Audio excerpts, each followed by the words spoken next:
Buenas noches y una vez más les damos la bienvenida al Centro de Pensamiento y Caminar Cristiano. Es un gusto para nosotros el que ustedes puedan estar acompañándonos y espero que todos se encuentren bien, que hayan tenido un día bendecido. Y quería compartir con ustedes una porción de la Escritura. Si pueden ustedes acompañarme, está en los Salmos capítulo 25, versículos 4 y 5. De nuevo repito, Salmos capítulo 25, versículos 4 y 5. Dice la palabra del Señor: Muéstrame, oh Jehová, tus caminos, enséñame tus sendas. Encamíname en tu verdad y enséñame, porque tú eres el Dios de mi salvación, y en ti he esperado todo el día. Señor, en esta noche queremos darte gracias por tu misericordia, por tu fidelidad, Señor.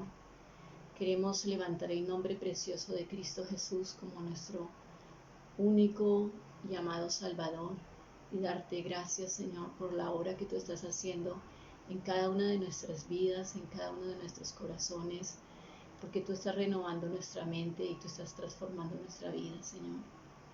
Hoy, Señor, nuestra oración se une a la del salmista. Hoy pedimos que tú continúes enseñándonos, que tú continúes encaminándonos en tu verdad, Señor. Y eso solamente puedes hacerlo a través de tu palabra y por la obra de tu Espíritu, Señor. Hoy clamamos a ti, Señor, que tú puedas encontrar un corazón sumiso, un corazón humillado, Señor, pero sobre todo un corazón sediento y anhelante de la verdad, que solamente tú puedes entregarnos a través de tu palabra. Háblanos, Señor, continúa enseñándonos.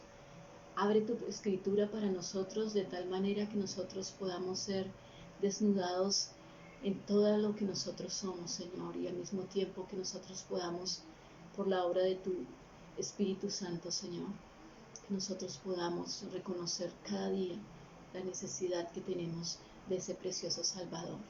Hoy encomendamos a ti, Señor, y colocamos este tiempo en tus manos. Pedimos, prepara nuestros corazones, prepara nuestras mentes y transformas nuestras vidas para la gloria de tu nombre. Una bendición, mis hermanos, y les dejo ya, ahora sí, con mi esposo Martín. Que tengan un lindo día y una linda semana. Dios les bendiga.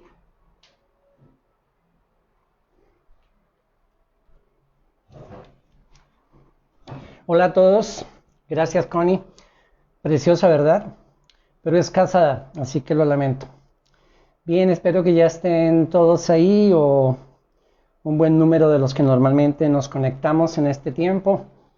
La ocasión pasada, o sea el martes, me puse corbata para que me dieran más likes, pero como no me dieron, entonces me la quité. Me dieron fue dislikes. Bienvenidos todos una vez más. Espero que se acuerden bien de dónde quedamos. Y hemos venido hablando de la historia, de dónde viene lo que creemos, la doctrina a través de toda la historia. Y lo último que dijimos la vez pasada es que hubo movimiento después de la reforma.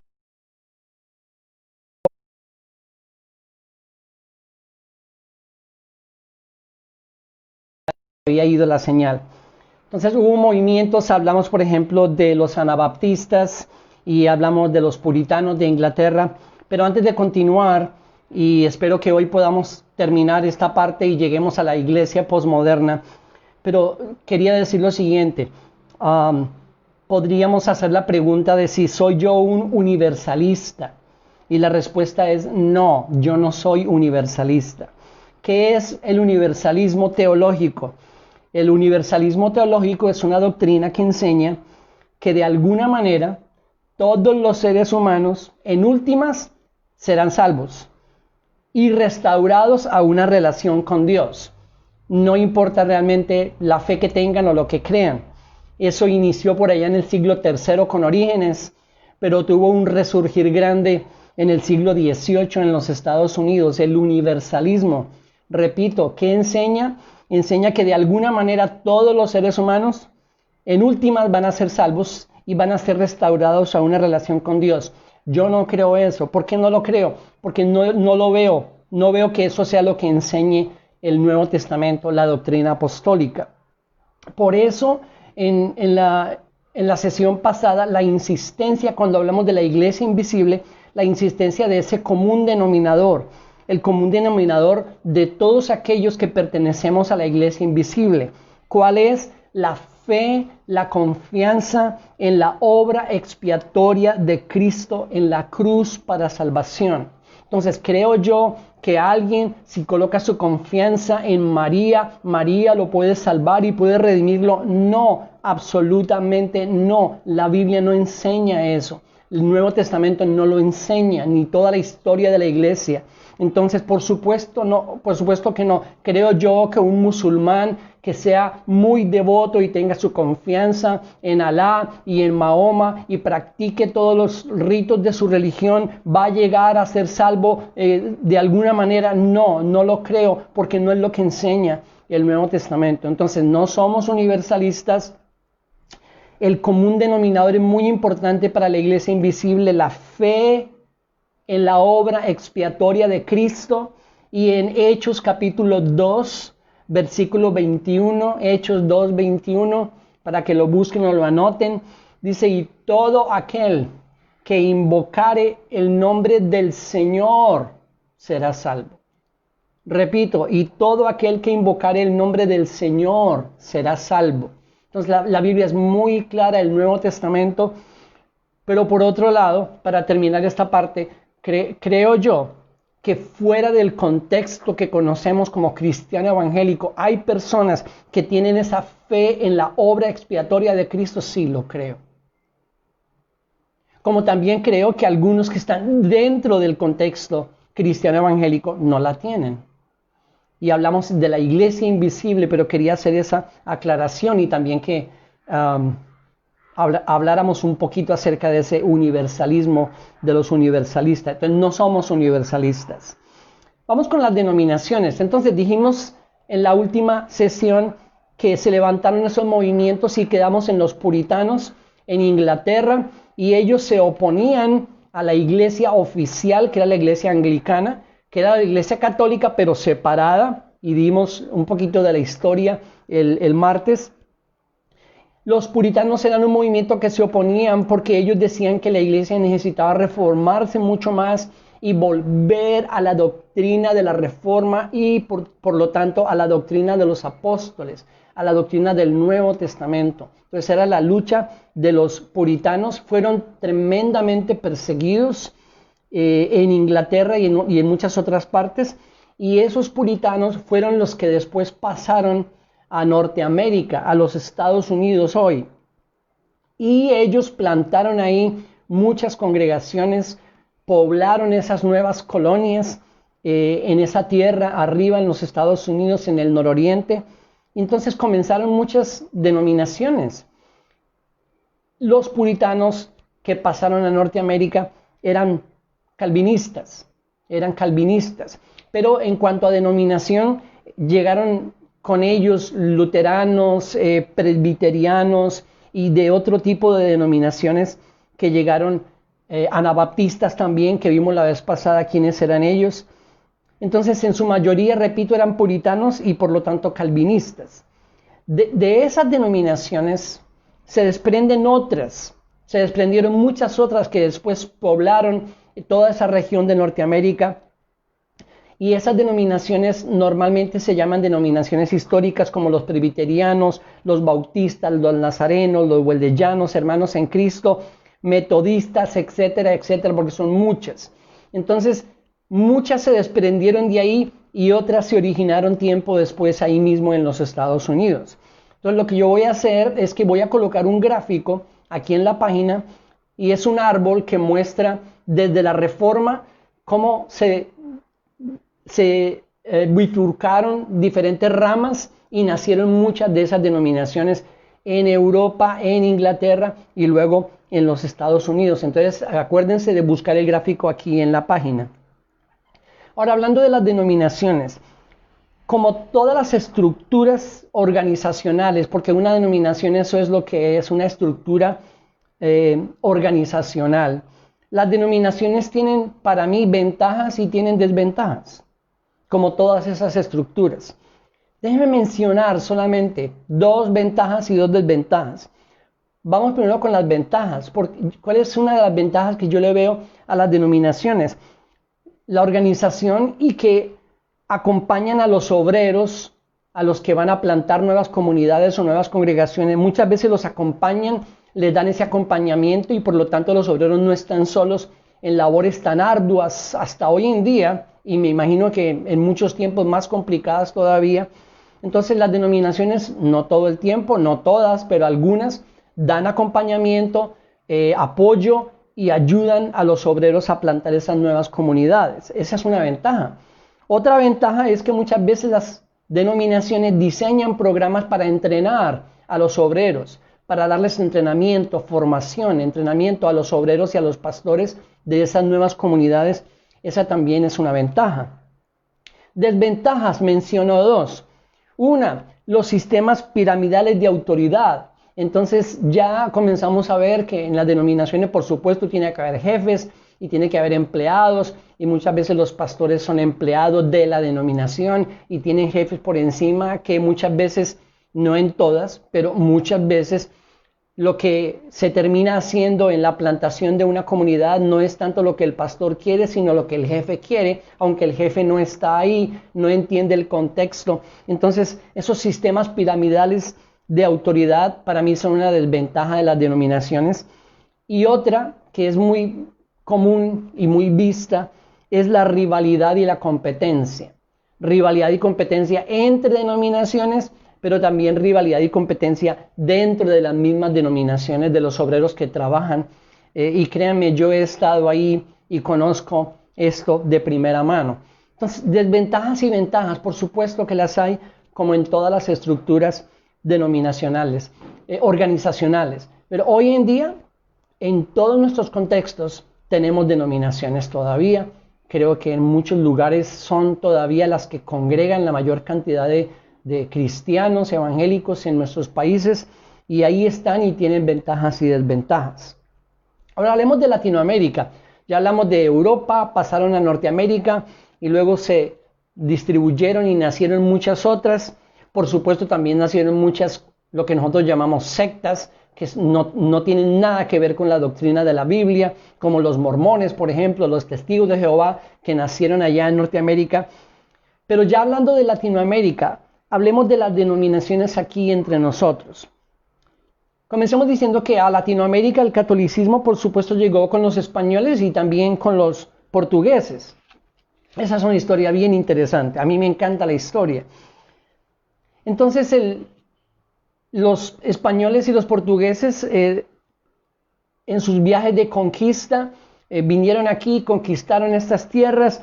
Lo dijimos la vez pasada, es parte de la historia. A nuestros antepasados no les trajeron la religión como algo opcional, era absolutamente obligatorio, la trajeron con la espada, y entonces todo esto lo convirtieron en católicos a todos los que habitaban aquí en las tierras latinoamericanas, ya fueran los españoles o los portugueses. Pero también hubo otros que incursionaron en esos viajes de conquista, como por ejemplo los holandeses. Y solo por mencionar uno, ya cuando hablamos de los holandeses, ya no estamos hablando de católicos, estamos hablando de protestantes. Y algo bien interesante que uno leyendo la historia se encuentra y uno queda como con los ojos así abiertos, porque habla de piratas protestantes. ¿Y cómo? ¿Piratas protestantes? Ah, sí. Y la guerra era fuerte por conquistar nuevos territorios. Los holandeses protestantes trataron muchas veces, por ejemplo, de conquistar muchas tierras en el Brasil y fueron repelidos por los otros, y había guerras y era una lucha, una pugna grande por estos nuevos territorios. Ya cuando hablamos de la Iglesia Católica establecida en las Américas, en Latinoamérica, que estamos enfocados en Latinoamérica, la lucha por ese territorio conquistado fue feroz, y yo creo que lo sigue siendo hasta el día de hoy. Entonces ellos llegaron, conquistaron, la iglesia era parte importante de esa conquista, todo el mundo era católico, y cuando ellos comenzaron a ver a otros que trataban de llegar y conquistar otras tierras, o esas propias tierras que ellos ya tenían, que no eran católicos sino protestantes, la lucha fue bien grande, bien grande. El involucramiento por supuesto, de la iglesia católica en la política y en el gobierno y en la sociedad fue y continúa siendo absolutamente profunda y extensa. Entonces, hasta hoy en día vemos esa influencia tan grande y tan poderosa de la Iglesia Católica en la sociedad y en la política y en el gobierno. Entonces, para darles un ejemplo, y perdón que tome mi contexto acá, pero estamos en Colombia, y se supone que en Colombia desde 1991 con la nueva Constitución, aquí no hay una iglesia oficial. En la Constitución era antes la Iglesia Católica, era la iglesia oficial de la nación de Colombia, pero ya no lo es desde esa Constitución, esa reforma a la Constitución del 91. Sin embargo, hoy en día todavía es como si lo fuera para muchas veces las autoridades y el gobierno colombiano. Entonces, en muchas cosas realmente esa Constitución no se cumple desde mi manera de ver. La influencia bien grande. Pero otra cosa interesante es que cuando vamos a la historia actual de los evangélicos en Latinoamérica, pareciera que los evangélicos o la iglesia cristiana evangélica quiere seguirle los pasos. Y es como si quisieran tomar ese lugar. Y les interesa mucho, no a todos, pero a muchos, les interesaría mucho llegar a tener esa influencia en la política y en el gobierno. Entonces, así como los protestantes fueron perseguidos y todavía por la Iglesia Católica, es parte de la historia. En Colombia, en México, en Perú y en muchas otras naciones latinoamericanas, muchos misioneros protestantes fueron asesinados por persecución directa de la Iglesia Católica. Está en la historia. Pero mi pregunta es, si hoy en día, por ejemplo, cuando uno ve esta iglesia cristiana evangélica latinoamericana, muchas veces queriendo seguir los pasos de la Iglesia Católica y llegar a obtener el poder político y el gobierno y esa influencia grande, ya no simplemente a nivel de la iglesia, sino en otras esferas de la sociedad, la pregunta sería, si los protestantes o los evangélicos llegaran a esas esferas de poder, ¿perseguirían a otros? ¿Perseguirían a otros que no están de acuerdo con ellos? Yo creo que sí. Y solo para darles un ejemplo, aquí por ejemplo en Colombia, hace una semana la señora alcaldesa de la ciudad capital de Bogotá tomó una decisión, y es que ella dijo que ni en julio ni en agosto se iba a pensar siquiera en reabrir las congregaciones. Y en las redes sociales muchos cristianos evangélicos querían quemarla en la hoguera. Es solo un ejemplo de cómo la historia tiende a repetirse, y es como si nosotros no aprendiéramos de la historia y quisiéramos volver a repetir los mismos errores. Las primeras denominaciones en llegar a países latinoamericanos fueron las denominaciones históricas. Entonces eso es importante. Las primeras denominaciones en llegar a México, a Perú, a Venezuela, a Bolivia, después a Colombia, fueron denominaciones históricas, muchas veces enviadas por sociedades misioneras desde Europa y desde los Estados Unidos. Estamos hablando de presbiterianos, de luteranos, de los hermanos en Cristo y de muchas otras que llegaron a finales del siglo XIX, enviados por esas sociedades misioneras. Muchos de ellos fueron muy perseguidos y pagaron un gran precio por trabajar en todas estas tierras. Otra cosa interesante es que, tal vez no en todos los casos, pero en muchos casos, los que trajeron o permitieron la llegada de esos misioneros fueron gente que pertenecía a la oligarquía liberal. Por ejemplo, aquí en Colombia, los primeros que trajeron misioneros presbiterianos fueron oligarcas liberales que querían zafarse de esa influencia tan grande de la Iglesia Católica, y entonces los trajeron para que educaran sus hijos, porque no querían que los católicos los educaran. ¿Por qué? Porque no había otra opción. La Iglesia Católica era la dueña y señora de todo el sistema educativo. Todos los colegios, ellos estaban encargados de eso. Hoy en día todavía hay muchos, pero hoy en día muy diferente. Entonces muchos de esos oligarcas liberales que querían zafarse de esa opresión de la Iglesia Católica trajeron misioneros protestantes, presbiterianos, muchos de ellos para que enseñaran a sus hijos, para que formaran a sus hijos en la educación. Ellos después establecieron, por supuesto, colegios, escuelas y también establecieron clínicas. Pero esos misioneros y esas sociedades misioneras que formaban parte de denominaciones protestantes reformadas históricas no fueron muy eficaces en cuanto, por ejemplo, al crecimiento o a la multiplicación. Y hay varias razones por las cuales eso sucedió. Algunas de ellas, en muchos casos, no era el propósito de algunos movimientos o de algunos misioneros, simplemente venían para iniciar colegios y escuelas. Ellos no venían con el propósito de extender su doctrina o de plantar iglesias. Entonces, en muchas ocasiones no era el propósito. Pero otra que yo creo que es importante, y es que muchos de esos misioneros y de esas sociedades o denominaciones protestantes reformadas eran muy exclusivistas y conservadores, y muchas veces hasta el día de hoy lo son. Entonces no incluían, excluían, y así era muy complicado en este contexto que su doctrina o su enseñanza se dispersara. Otra, no contextualizaron el mensaje. Entonces aquí hay un principio muy importante que no debemos olvidarlo. Nunca somos llamados a cambiar el mensaje. No podemos cambiar el mensaje. El mensaje apostólico, el mensaje de la Biblia, el mensaje del Nuevo Testamento es uno solo. No podemos cambiarlo. Pero la forma de comunicarlo, por supuesto que es diferente en diferentes partes y en diferentes tiempos y en diferentes contextos. No es la misma forma que se comunica. Sin embargo, el mensaje no somos llamados a cambiarlo. Pero el problema con muchas de estas comunidades o de esas sociedades misioneras o de los misioneros reformados es que no contextualizaron el mensaje y muchas veces querían comunicar en este contexto latinoamericano un mensaje que era extraño, por lo menos en la forma, tal vez muy europeo o muy americano, y por eso muchas veces no tuvieron mucha influencia en cuanto a multiplicación y crecimiento de iglesias en nuestro continente.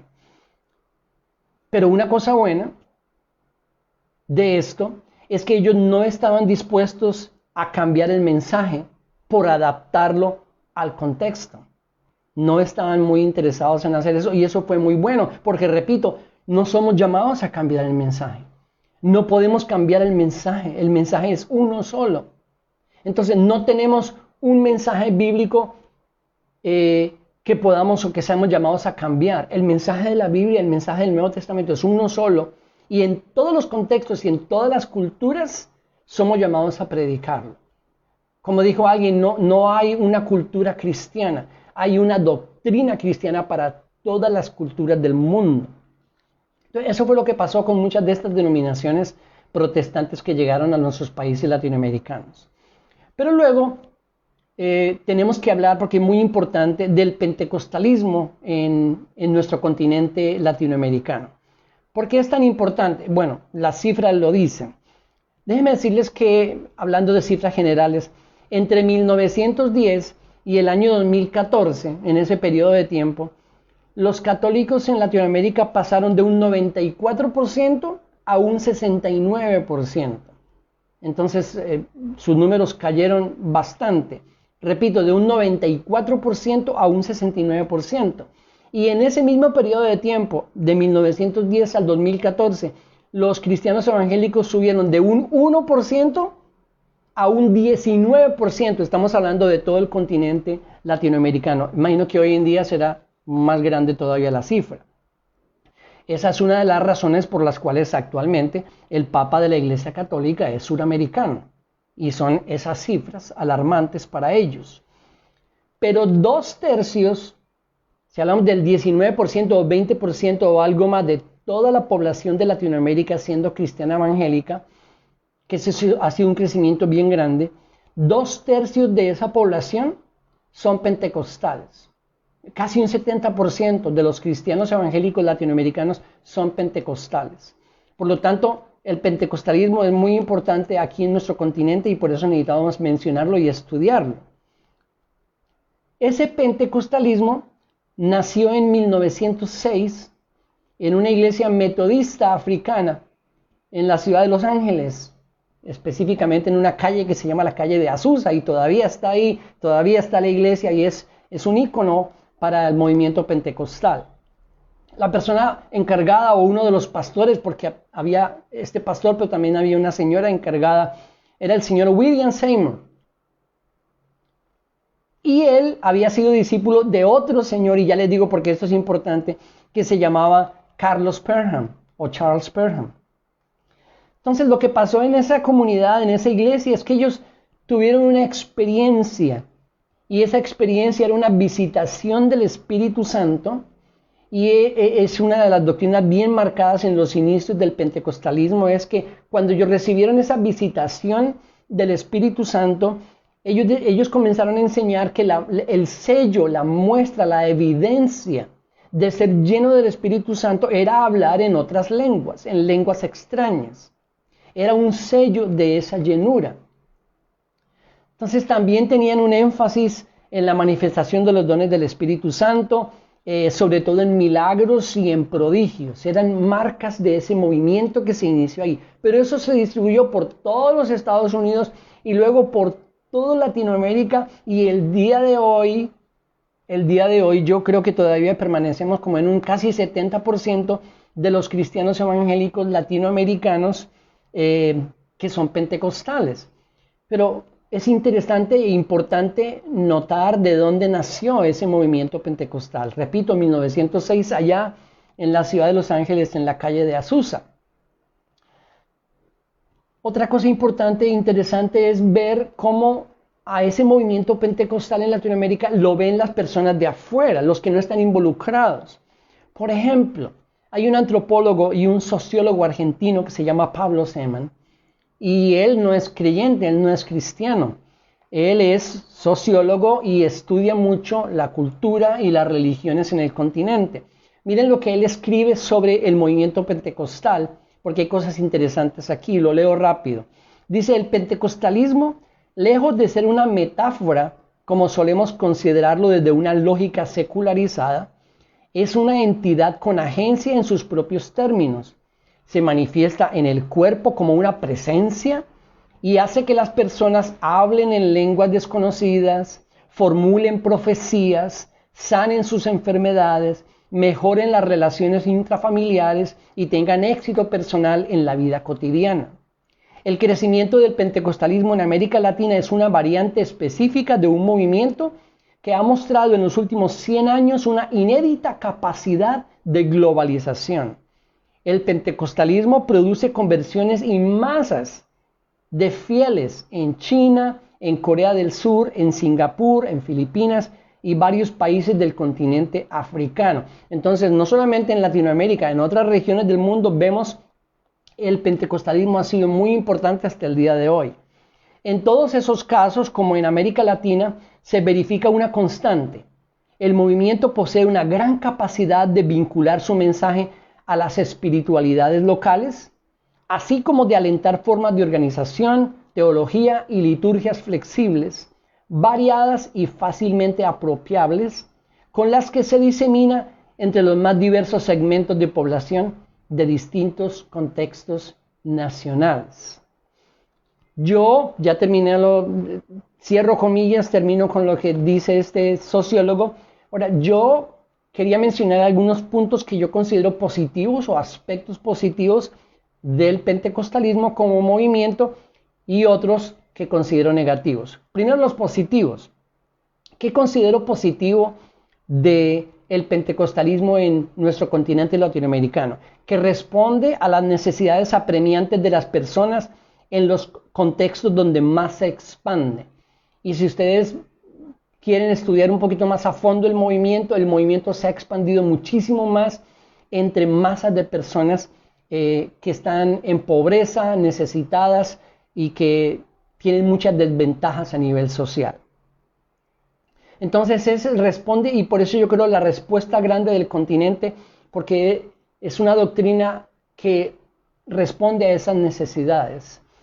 Y también la segunda, es mucho más flexible en adaptarse a los diferentes contextos. Entonces el pentecostalismo es mucho más flexible, o fue mucho más flexible y todavía lo es, adaptarse a diferentes contextos en nuestro continente que lo que pudo ser en su momento la doctrina reformada con todos esos movimientos. Ahora, aspectos negativos. del pentecostalismo en América Latina. La doctrina pentecostal es mucho más dada a mezclarse con las creencias locales. Es lo que se conoce como el sincretismo, cuando se mezclan doctrinas bíblicas neotestamentarias con creencias locales que ya no son bíblicas, que ya no son neotestamentarias, y se mezcla y sale de ahí otra cantidad de creencias que ya no tienen claridad, que no son específicas, y se produce esa mezcla, ese sincretismo. La doctrina del pentecostalismo es mucho más dada a mezclarse con esa creencia, y lo vemos hoy en día en nuestro continente. Por ejemplo, en nuestro continente nosotros somos mucho más dados a ser animistas y místicos que los anglosajones, por ejemplo. Entonces es mucho más fácil que se mezcle eso, y hay mucho sincretismo en nuestro continente hablando de la doctrina pentecostal. Otra es que una buena parte de su doctrina está basada en una interpretación literal del libro de los Hechos. Una parte de la doctrina pentecostal está basada en una interpretación literal del libro de los Hechos. Para darles un ejemplo, ¿por qué se llamó el movimiento pentecostal? Hechos capítulo 2. Entonces ven esa experiencia en Hechos 2 y dijeron, nosotros tenemos que vivir esa misma experiencia de ser llenos del Espíritu Santo, y que como en Hechos 2, cuando fueron llenos del Espíritu Santo en Pentecostés, ellos comenzaron a hablar en otras lenguas y recibieron esas lenguas de fuego y todo esto que ocurrió. Entonces, si hay una interpretación literal del libro de los Hechos, entonces es lo que se persigue, ver esas mismas manifestaciones hoy en día en el movimiento pentecostal. Por supuesto que hay muchas otras corrientes que se oponen a ese tipo de interpretaciones, pero no vamos a entrar en eso en el momento. Solo quería que miráramos algunos aspectos positivos y negativos del movimiento que domina en este momento en nuestro continente, porque 2/3 partes de los cristianos evangélicos en Latinoamérica son pentecostales. Habiendo dicho todo esto, pensando en el pentecostalismo, pero también en las corrientes llamadas las denominaciones históricas reformadas, cualquier movimiento o cualquier corriente, lo que nosotros tenemos que hacer es inmediatamente llevar todos esos movimientos y su doctrina a la pregunta de qué tan apostólica y neotestamentaria es su enseñanza. ¿Qué tan apostólica y neotestamentaria es su doctrina, lo que enseñan? Y entonces todos, por supuesto, tenemos el derecho en nuestras diferentes comunidades y congregaciones en nuestros países a congregarnos donde nosotros queramos, a denominarnos como queramos denominarnos, pero lo que no podemos hacer, y es lo que hemos insistido todo este tiempo aquí en el Centro de Pensamiento, es ser algo sin saber por qué lo somos. Yo soy pentecostal. No tengo idea por qué, pero soy. Yo soy reformado. No tengo idea por qué, pero lo soy. Ningún movimiento, ninguna enseñanza, ninguna doctrina, ningún rótulo, ningún nombre podemos tener o podemos asociarnos a ese movimiento o a esa enseñanza sin saber el por qué lo hacemos. Ahí es donde la Biblia nos invita a no ser llevados de acá para allá, como dijo Pablo, por todo viento de doctrina. Él dijo como niños, y es lo que no queremos. Bien, creo que tenemos tiempo para terminar. Ecumenismo. Dijimos que íbamos a hablar de ecumenismo. La palabra ecumenismo viene de una palabra en latín que es ocumenicus, que significa lugar ocupado por un todo.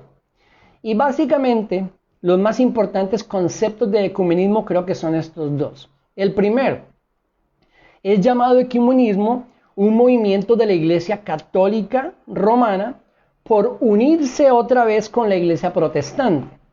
Entonces, en muchos tiempos la Iglesia Católica nos ha llamado los hermanos separados, a los que no formamos parte de la Iglesia Católica, sino que somos de la corriente reformada, los hermanos separados. Y hubo intentos, y ha habido históricamente intentos de que la Iglesia Católica se uniera otra vez con la Iglesia reformada. Creo que cada vez es más lejos esa posibilidad, pero a ese movimiento se le llamó el movimiento ecuménico. Pero hay otra definición de ese ecumenismo, o otro aspecto, y es que es un movimiento que pretende unificar todos los credos bajo una misma bandera.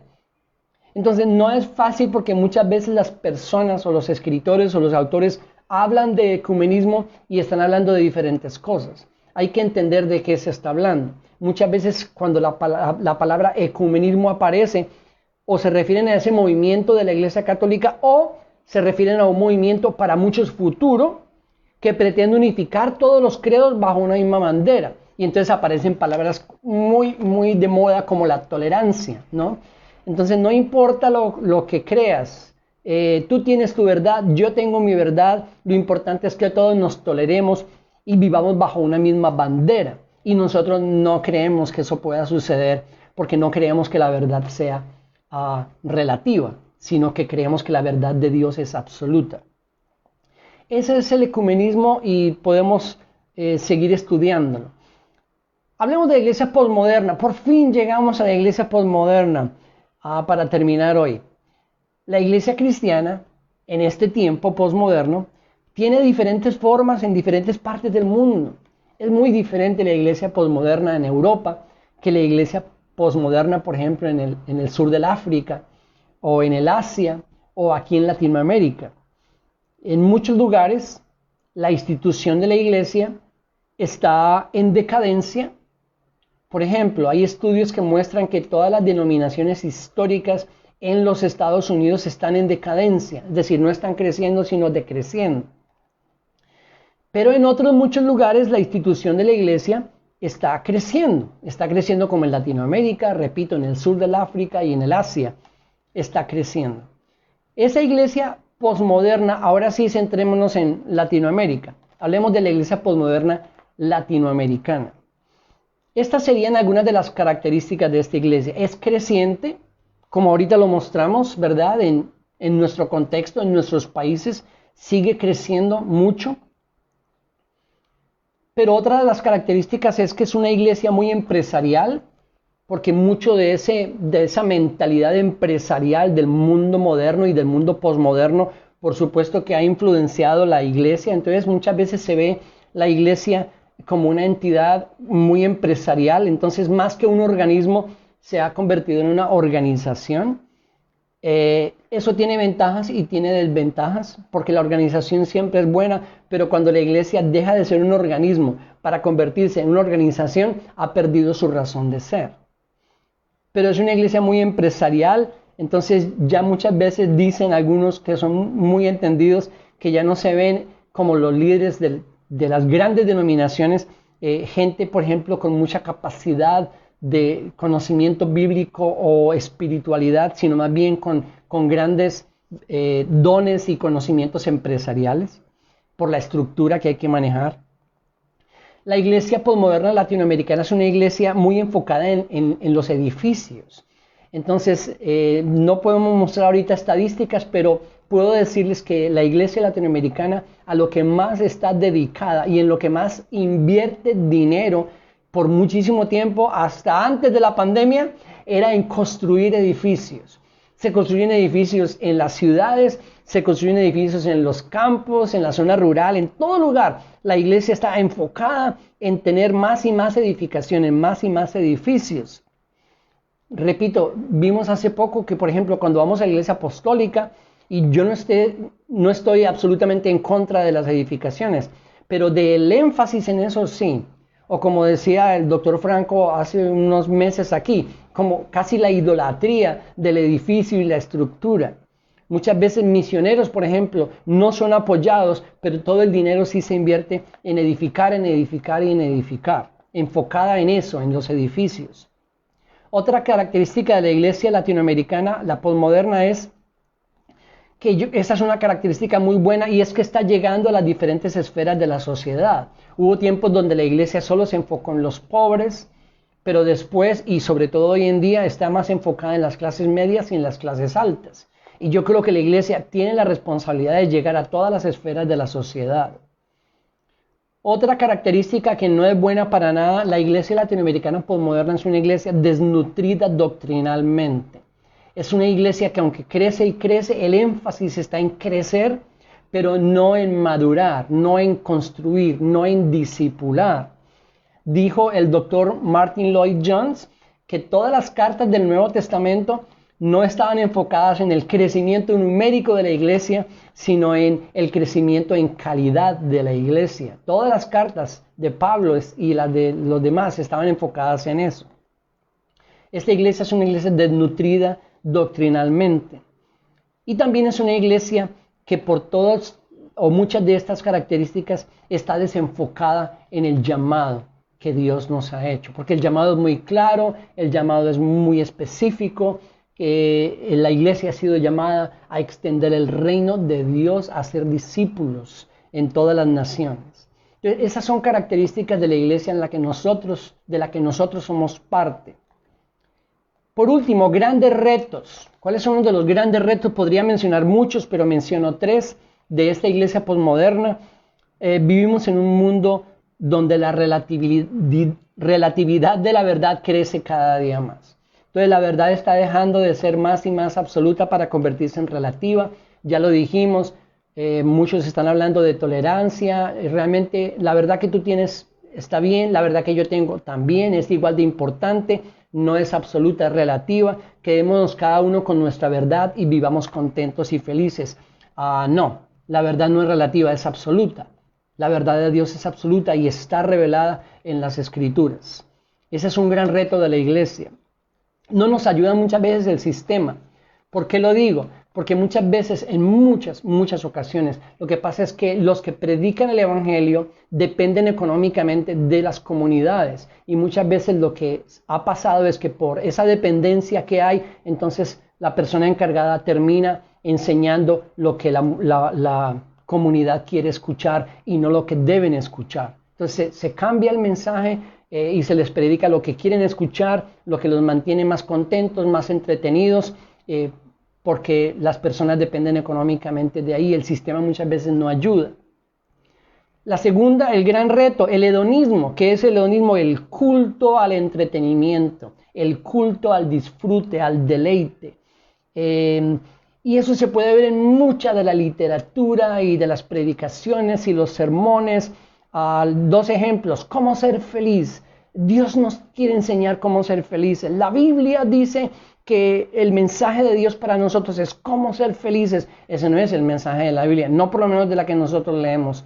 Ese no es el mensaje de la Biblia. Pero ese es un énfasis de la enseñanza muchas veces de la iglesia, equivocado por supuesto, o como dice el pastor de la iglesia más grande de los Estados Unidos, Joel Austin, desarrolla el potencial que hay en ti. Ese es el propósito de Dios, desarrollar el potencial que hay en ti. Ese es un mensaje mucho más humanista que bíblico.